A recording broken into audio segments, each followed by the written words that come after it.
Update करते चले, जहां मौजूद है Saddam Hussain, information secretary Punjab media association, और उनका कहना है मेहनत इंसान को कामयाब बना देती है। ये मिसाल कायम कर दिखाई कासिम हाशिम बैडमिंटन क्लब ओलक के प्लेयर और कैप्टन तनवीर रजा राजपूत ने। कासिम हाशिम बैडमिंटन क्लब 1 साल पहले वजूद में आया, जो इस वक्त इलाके भर का मेयारी क्लब है।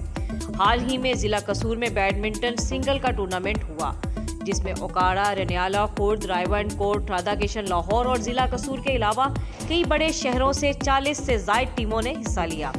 कासिम हाशिम क्लब के प्लेयर और कैप्टन तनवीर रजा राजपूत ने शानदार खेल पेश करके सेमीफाइनल तक रसाई हासिल की।